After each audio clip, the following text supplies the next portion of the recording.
रात्रि में देवी दुर्गा के 9 रूपों की पूजा होती है और ये देवियां शक्ति का ही रूप हैं। देवी दुर्गा के अंश के रूप में इन देवियों की पूजा होती है। लेकिन देवी दुर्गा की उत्पत्ति कैसे हुई? देवी दुर्गा में अपार शक्तियां कहां से आईं? या उन्हें प्रभावी अस्त्र कैसे और किससे मिले? इसके बारे में पुराणों में बताया गया है। देवी दुर्गा शक्ति का प्रतीक है। शास्त्रों में बताया गया है कि देवी दुर्गा का जन्म दुष्टों के संहार हेतु हुआ था। पुराणों में उल्लिखित है कि एक बार जब मानव ही नहीं देवता भी असुरों के अत्याचार से परेशान हो गए तो सभी देवता संकट की घड़ी में ब्रह्मा जी के पास गए और उनसे प्रार्थना करने लगे। हे ब्रह्मदेव, असुरों के राजा दैत्यराज महिषासुर ने पृथ्वी लोक के साथ साथ संपूर्ण स्वर्ग लोक में भी उत्पात मचा दिया है। हम सभी देवता वहां से बचकर आपके पास आए हैं। दैत्यराज महिषासुर अत्यंत शक्तिशाली है। उस पर किसी भी अस्त्र शस्त्र का प्रहार नहीं हो रहा। हम सभी के लिए उससे युद्ध करना असंभव है। हम उसकी शक्तियों के आगे नहीं टिक पा रहे। ब्रह्मदेव, ये सब क्या हो रहा है?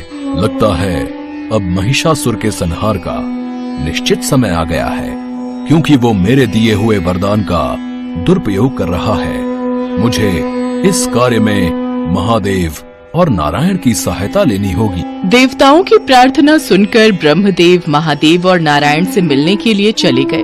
महिषासुर को ब्रह्मा जी के द्वारा ही वरदान प्राप्त हुआ था। पौराणिक कथाओं के अनुसार महिषासुर एक असुर था।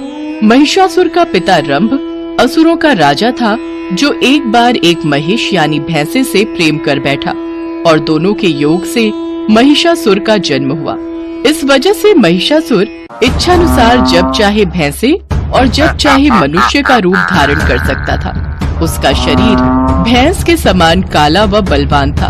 अपने आप को सबसे शक्तिशाली बनाने के लिए महिषासुर ने कई वर्षों तक भगवान ब्रह्मा की तपस्या की। भगवान ब्रह्मा उसकी तपस्या से प्रसन्न हुए तथा उसे वरदान मांगने को कहा।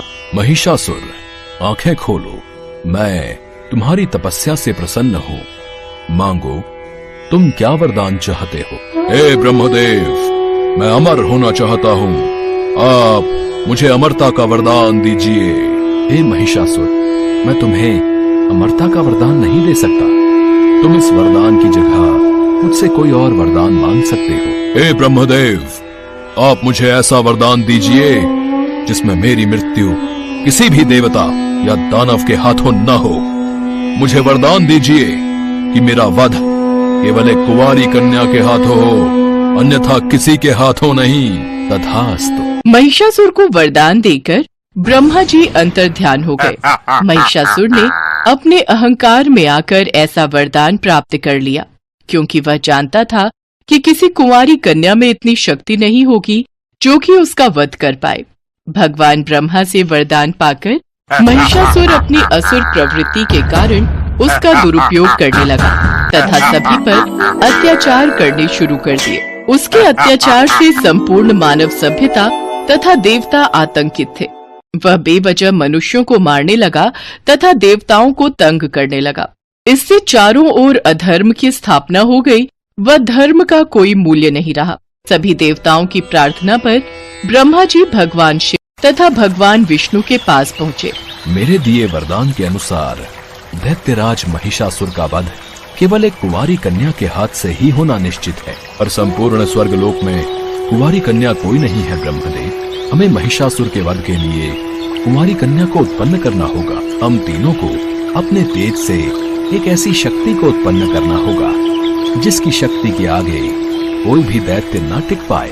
इसके बाद त्रिदेवों की शक्तियों से एक दिव्य शक्ति उत्पन्न हुई। उस शक्ति को रूप देने के लिए सभी देवी देवताओं ने अपना अपना योगदान दिया। देवताओं के तेज से देवी के भिन्न भिन्न अंग बने। माँ दुर्गा की उत्पत्ति होने के बाद उनको असुरों पर विजय प्राप्ति के लिए अपार शक्ति की जरूरत थी।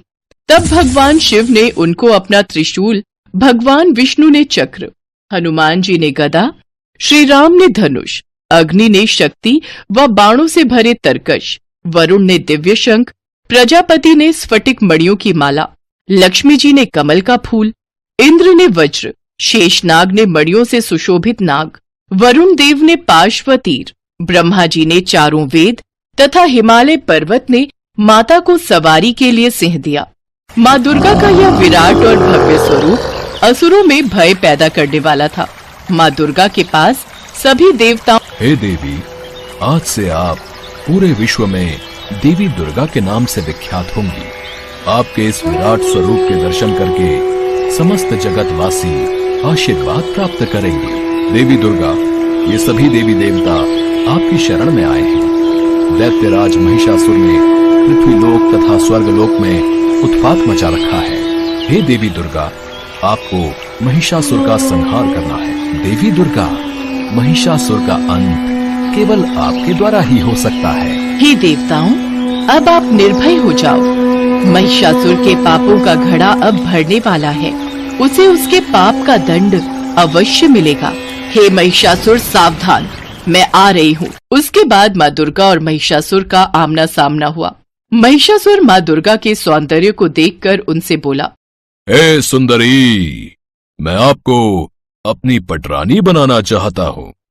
मैं आपके सौंदर्य पर मोहित हो गया हूँ। इंद्र आदि सभी देवता मुझसे परास्त हो चुके हैं। समस्त ब्रह्मांड मेरे अधीन है। यदि आप चाहो तो आप मेरी पटरानी बनकर ये सारे सुख भोग सकती हो। अहंकार ने तुम्हारी बुद्धि को समाप्त कर दिया है महिषासुर। इंद्र आदि सभी देवता तुमसे परास्त नहीं हुए। वे तो ब्रह्मा जी द्वारा तुम्हें दिए गए वरदान के कारण ही परास्त हुए हैं, अन्यथा तुम में उन्हें परास्त करने की शक्ति नहीं थी। कारण जो भी हो, पर अभी तो ये सत्य है कि समस्त ब्रह्मांड मेरे ही अधीन है। इसलिए आप मेरा प्रस्ताव स्वीकार कर लो। महिषासुर की बात सुनकर माँ दुर्गा जोर जोर से हंसने लगी और बोली, हे महिषासुर, तुम काल के अधीन होकर ऐसी बातें कह रहे हो। यदि अभी भी बचना चाहते हो तो पाताल में जाकर छुप जाओ, अन्यथा आज मेरे हाथों तुम्हारा संहार निश्चित है। तू है कौन? तेरा परिचय क्या है जो तू मेरे सामने हंस रही है और मेरा प्रस्ताव अस्वीकार कर रही है? मेरा परिचय, जब जब धर्म की हानि हुई है, जब जब पाप मस्तक उठाता है, जब जब संत पुरुषों को कष्ट पहुंचता है, तब तब उनकी रक्षा के लिए मैं शरीर धारण करती हूँ।